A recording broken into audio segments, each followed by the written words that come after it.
We are continuing our discussion from yesterday on Daf Mem Daled Amud Aleph. The Gemara had presented us with the Shita of Shmuel, who was of the opinion that if a debtor puts up an item of collateral that is worth less than the loan, the face value of the loan, if the creditor loses the collateral, the entire loan is wiped out. So even if the collateral is only worth $20 and the loan was on $1,000, if he loses the $20 widget, or the sickle handle was the example we gave, so then he loses the entire loan. The Gemara had tried to suggest that this was the machlokus between Rabbi Akiva and Rabbi Eliezer, because they were discussing something yesterday that seemed to imply that if the malva loses the collateral, he still gets to collect his money. And the Gemara had assumed what that means was he collects whatever is the balance after you deduct the value of the collateral. So he doesn't hold like Shmuel, but Rabbi Akiva says no, he completely loses the entire debt.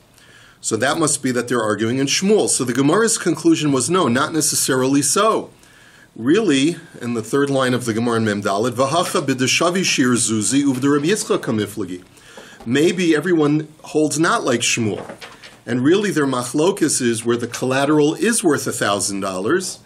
And the machlokus is, what happens if the malva loses it? Is he financially responsible, or does he have the status of a shomer chinam? And that's the machlokus in a shita of Rabbi Yitzchak. Because Rabbi Yitzchak looked at the pasuk of Ulacha Tihiyat Tzedakah, that the Torah says that a creditor who is facing a poor debtor, who can only afford to put up collateral that he needs on a daily basis, he needs to live it, he needs it for his parnasa, he needs it for his clothing. So the Torah says that you have an obligation to return periodically the collateral to him when he needs it, Ulacha Tihiyat Tzedakah, and will be considered to you as an act of charity. And the Gemara's inference is, Im Eino Kona Mashkon Tzedakah Minayin Lo.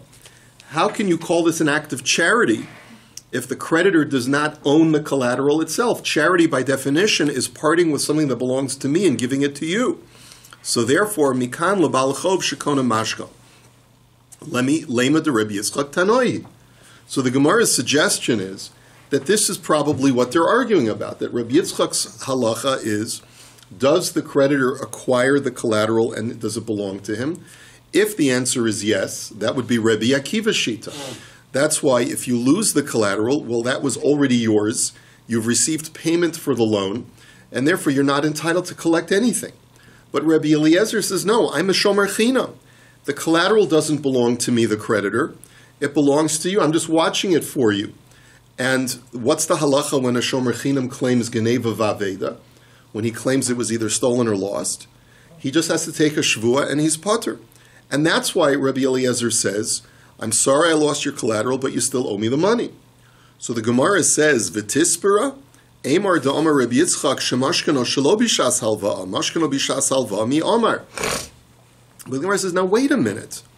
Rabbi Yitzchak's halacha, if you go back to the original discussion in the Gemara where Rabbi Yitzchak presents this idea, is only talking about where there was a court-appointed sort of deputy who tells the creditor. What happens is when there is a debtor who is about to default on a loan, the court will intervene and try to save the process. You know, we don't want this guy to be sold into slavery. We don't want him to lose his farm. So what will we do? We'll intervene. And we'll take a mashkon, some collateral from the debtor's house, even though it's something that he needs on a daily basis for his parnasa, and we'll give it to the creditor. And the creditor will have to return it on a daily basis back to the debtor so that the debtor can function. But this is when the court intervenes after the fact, when the loan was made without collateral and the debtor is about to default. That's where Rabbi Yitzchak says that in that situation, really the collateral now belongs to the creditor because it's in lieu of the default of defaulting on the loan. But in a regular case where the loan is made on collateral at the time of the loan, Rabbi Yitzchak was not addressing that case. There, the creditor doesn't own the collateral. So elamashkano shelo bishas halva'asu kliyama lo pligi de islahu de Rabbi Yitzchak. So the Gemara's conclusion is you're right. That's not what we're discussing here. Everyone agrees that if the court intervenes and awards a mashkon to the creditor after the loan was made, that mashkon really does become the possession of the creditor. And that's not at all what Rabbi Eliezer and Rabbi Akiva are disagreeing about. But here is a totally different issue. The loan was made at its inception with collateral, and the machlokes is, what is my status when I'm watching that object for you as collateral on a loan? Do I have a din of a shomer chinam, or do I have a din of a shomer sachar? Now, what's the sachar? What kind of compensation am I getting for watching it? What if I'm in the process of doing a mitzvah because of you? You, after all, allowed me to do the mitzvah of making a loan. So I'm getting the gratification, the spiritual gratification of being in the process of performing a mitzvah, and that in itself is the schar. That in itself is the reward. So in that sense, I might be considered to be a shomer sachar, in which case, if I end up losing the collateral, then I'm chayav to make up for it. And that's what Rabbi Akiva is of the opinion. The itmar, shomer avei the Rabba Omar kishomer chinam, v'Rav Yosef Omar kishomer sachar dami. And we have this machlokes by the law of a person who retrieves a lost item and brings it into his house until the owner comes and retrieves it. There's a machlokes what the finder's status is as far as his level of obligation of shmira, of guardianship. Rabbi says he's a shomer chinam, and therefore if the item gets stolen or lost from his house, he's not liable. But Rabbi Yosef says he's a shomer sachar, and the reason is because I'm in the process of doing a mitzvah of hashavas aveda. So that schar that I get for the mitzvah of hashavas aveda in itself is the gratification that it makes me into being a paid watcher, and therefore I'll be chayav for geneva v'aveda. So the Gemara wants to argue that the same thing is true when I'm lending money. The collateral that I'm watching on that loan makes me like a shomer sachar. That's according to Rabbi Akiva. And Rabbi Eliezer would argue, and he would say that you're like a shomer chinam, like Rabbi had said.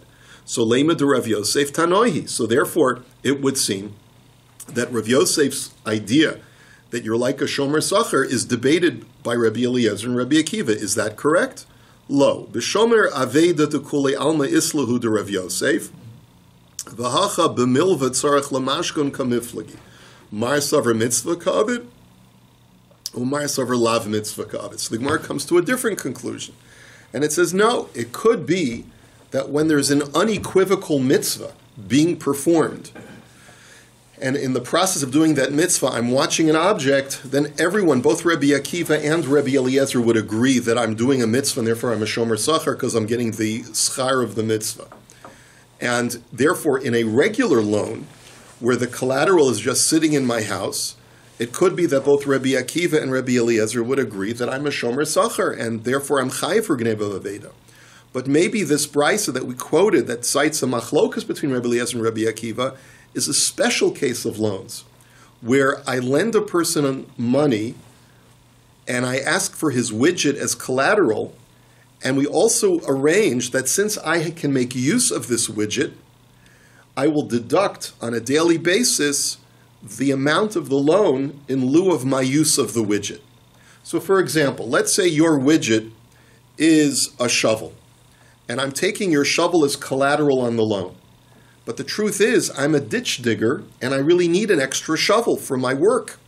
So therefore, I'll deduct $1 a day off of the $100 loan for allowing me to use the shovel. Now, there's two ways of looking at it over here. One way of looking at it is, I did a big mitzvah.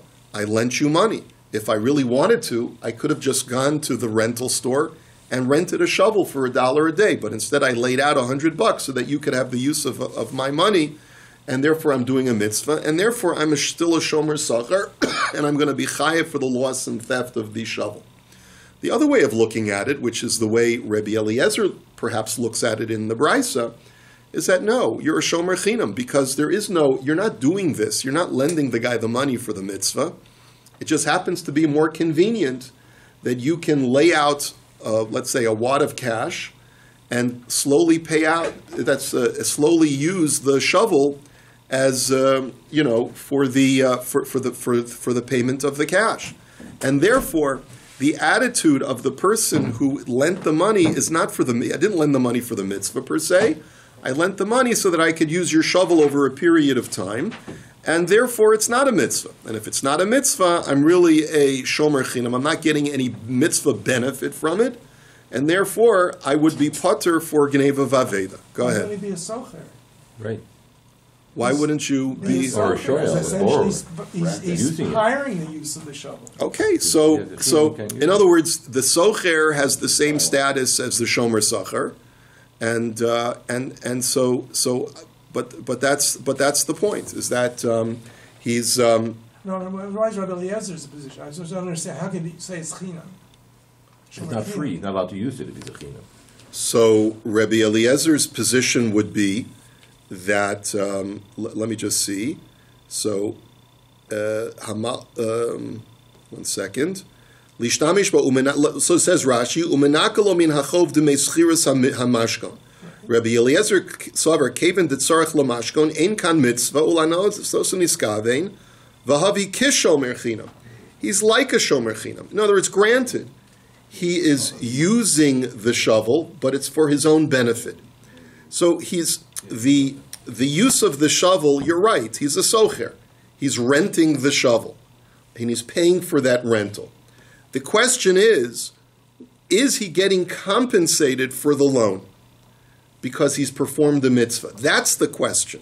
We're not looking at what his status is vis-a-vis the shovel. We're looking at his status vis-a-vis, am I getting paid for this act of lending money? If you look at it as a mitzvah, then I'm getting paid the schar of the mitzvah for lending the money. If I primarily lent the money so that I could use the guy's shovel, so then I'm not getting mitzvah compensation. That wasn't my objective. That's the way Rabbi Eliezer looks at it. So I'm like a shomer chinam vis-a-vis my level of responsibility for the shovel. That's the point that we're making, okay? So therefore, yes, it's true. I'm renting the shovel. But because, but my level of responsibility for use of the shovel is only the level of a shomer chinam because I'm not getting any compensation for having lent the money. That's the principle that the Gemara is giving us. Did you say at the beginning that we were going to take something of the guy who wants the money, something that he needs to himself, but we're going to take it and then give it back to him every day? No. That's a special case that the Torah gives when the debtor is impoverished and the only collateral that he has is something that he needs every day. That's not what we're talking about over here. Okay. In those circumstances, he can't use the object that he... What? He can't use the object that he's got as collateral. When you're not deducting from the loan, you can't use it. But if you deduct from the loan, then you can use it. Oh, I see. If you used it and you didn't deduct from the loan, there would be a problem of ribbis. Okay. So the Gemara now says, Lema kitanai. Now let's go back to Shmuel. Remember, Shmuel's original statement, which was what we started the discussion, was, does a creditor who takes a widget that's worth less than the face of the loan, if he loses the collateral, does he lose the whole loan or not? So the Gemara says, according to Shmuel, he does. And the Gemara now says, Lema kitnai. Let's say that that statement of Shmuel is based on a machlokas tanoim as follows.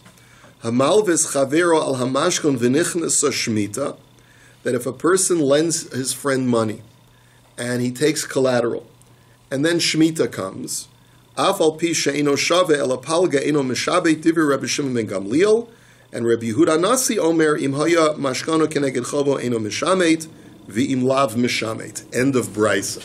Let's just explain. Shemitah wipes out debts. We know that. That's the basic rule of Shemitah.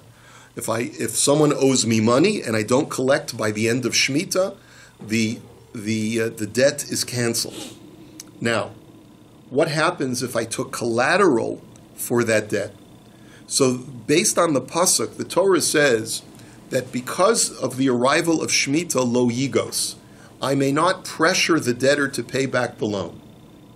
When I've taken collateral from him, no pressure is necessary because if he defaults on the loan, I already have payment. So therefore, that aspect of Shemitah, that it cancels debts, does not apply to debts which were collateralized. Okay? I want to make sure that you understand that concept. Collateralized debts are not affected by Shemitah because we view it as if the debt was already paid upon delivery of the collateral at the time of the loan. Okay? And you keep the collateral?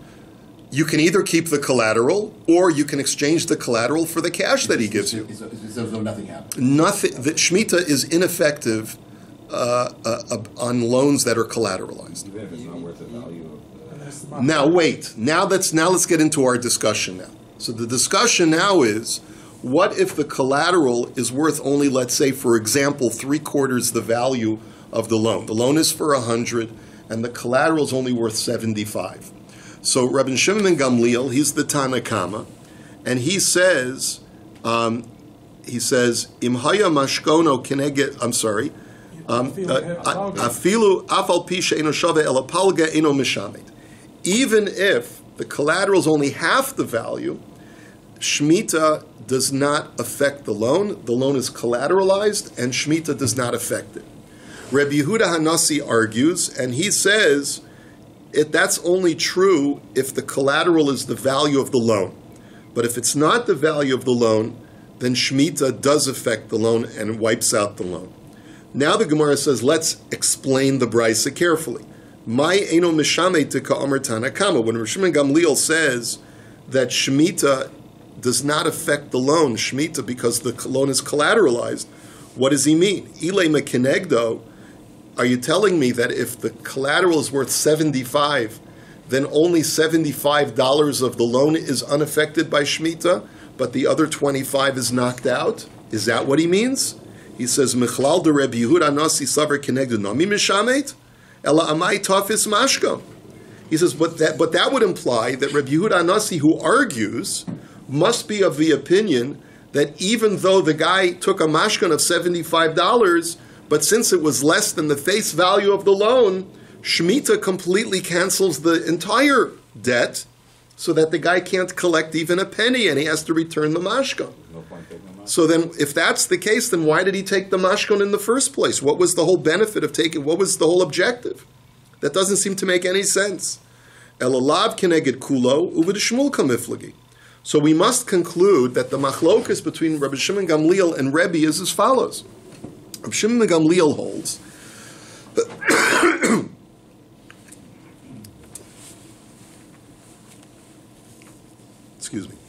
that even though the collateral is worth less than the full value of the loan, the collateral completely covers the loan, and therefore, just like $100 collateral does not get canceled by Shemitah, even a $75 collateralized loan will not get canceled by Shemitah at all, because he holds like Shmuel that whatever the value of the collateral is, it's a quid pro quo, and it completely covers the value of the loan. And Rabbi Yehuda Hanassi disagrees, and he does not hold like Shmuel, and he says no, the collateral only covers $75 of the loan. The other 25 is uncollateralized, and that's what gets knocked out by Shemitah. That seems to be the machlokas. So the Gemara says lo. The Gemara says it could be la'olam kenegdo uvahaka miflagi. Tanakama savar kenegdo, Rabbi Yehuda Hanassi savar kenegdo nami mishamet. Udika amart lamai tafis le mashkon lezichron dvarim ba'alma. It could be that there's another way of looking at this brisa. Really, according to Rabbi Shimon Gamliel, no one holds like Shmuel. According to Rabbi Shimon ben Gamliel, the loan is only collateralized $75 of it. The other 25 is knocked out by Shemitah.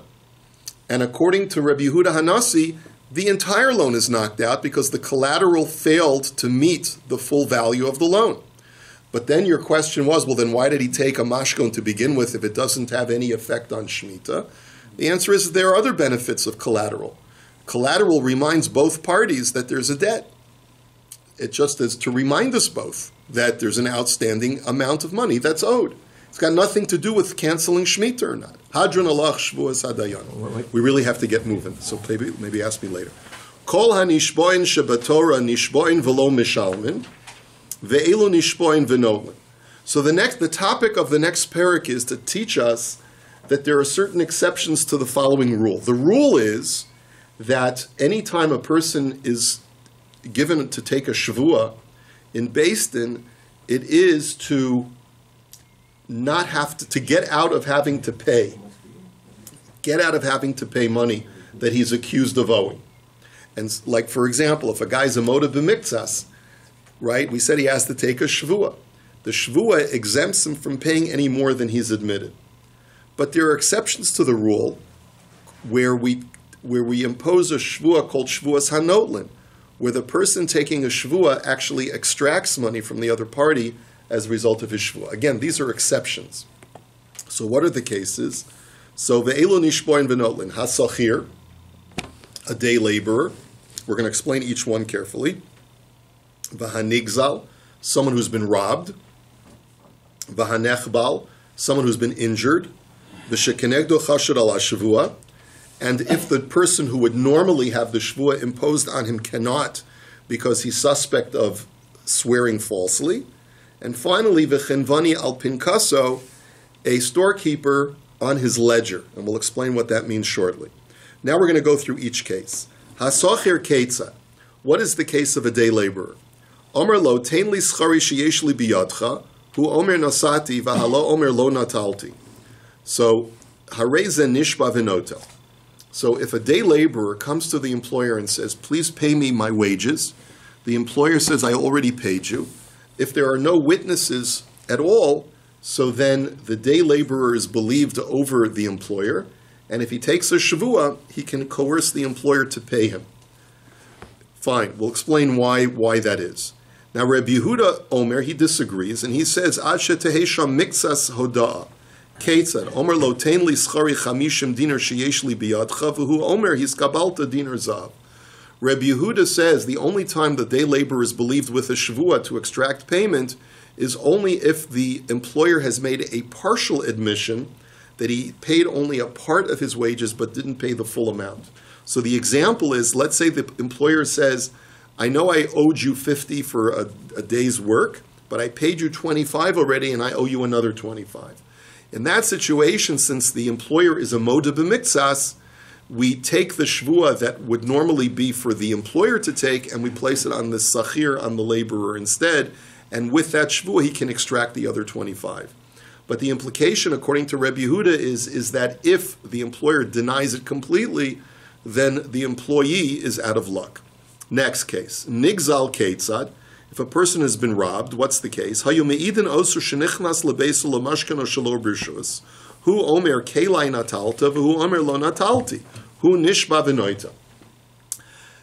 There are witnesses who saw a Shimon break into Reuven's house overnight and then he left the house. So Reuven comes the next day and says, Shimon, you stole my widget.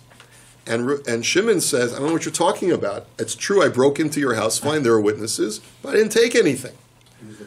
So, yeah, right. I really had to go. Right?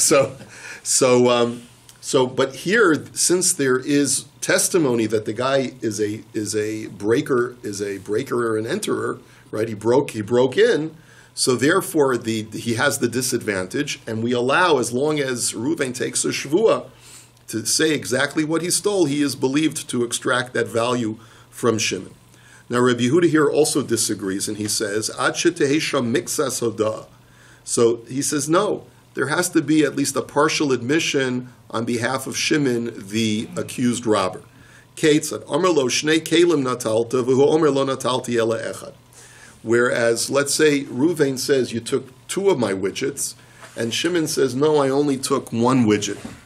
So then we allow Reuven to take a shavua and to extract money. But without that moda b'mixas, we wouldn't. Okay. Nechbal ketzad. What's the case of an injured person? Hayu me'idin oso shenichnas tachas yado shalem v'yatsa chavul v'omer lo chaval tabi. Let's say there are witnesses who saw Reuven going into Shimon's house, completely healthy, and he comes out with a broken arm. So we have testimony that places Shimon at a disadvantage. So Reuven says, Shimon broke my arm. V'hu omer lo chavalti. And Shimon says, I don't know what you're talking about. I didn't break this guy's arm. So hareza nishba v'notel. So Reuven, because Shimon is at a disadvantage, Reuven can take a shavua and extract the cost of damages for his broken arm. But Rabbi Yehuda omer ad shetesha mixas hoda'a ketzad omer lo chavalti b'shtayim v'lo omer lo chavalti bach ela echas. So Rabbi Yehuda here also disagrees, and he says no. Just allowing Reuven to take a shvuah will not allow unless Shimon is moda b'mikzas, unless he makes a partial admission. But the case is like this: Reuven has two broken arms, and Shimon says, "I only broke one of them. The other one you must have slipped and fallen, right?" So then Reuven can take a shvuah and extract damages for both broken arms. Okay. Now shekenegdo chashud al shvuah keitzad.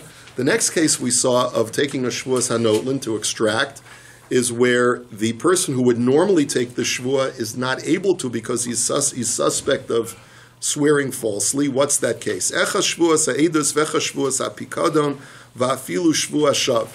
It doesn't matter what kind of shvuah this guy is suspect of or he has a record of lying about. It could have been a shvuah ha'edus where he swore falsely that he did not know testimony when he really did. It could be that he swore about not having someone's pikadon. It could even be that he swore where there were no financial ramifications. Let's say he just swore a shvuah shav, a silly shvuah, where he swore that a pillar is made out of gold when it's really made out of marble, where there are no victims involved, but he just took a frivolous, silly shvuah that is false, and he just offended God by invoking God's name. But in that case also, in any of those cases where he's suspect, he will not be allowed to take a shvuah and will reverse it onto his opponent. Other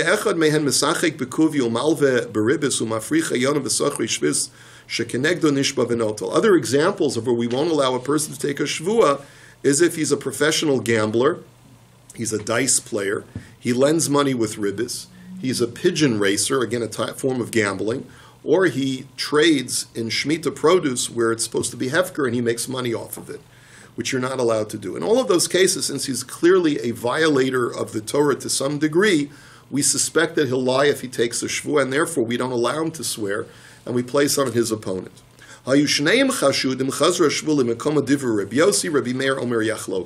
Now what happens if both litigants are suspect of swearing falsely? In that situation, we have a machlokas Rabbi Yossi and Rabbi Meir. Rabbi Yossi says, we just put the shvuah back on the original person, even though he's suspect of taking a shvuah, but since his opponent is also, at least there's something to be gained by having him take a shvuah. It may not be as effective as a regular person, but at least there's something to be gained. But Rabbi Meir says no, and presumably Rabbi Meir's reason is that neither can take a shvuah because you don't want God's name to be invoked in vain, and the guy's already suspect of doing that. So therefore he says they split the difference. If there's a claim on $100, so then we have them split the difference. Each one, so one guy will pay 50. Now, final case is v'hachen v'ni al pinkaso ketzad.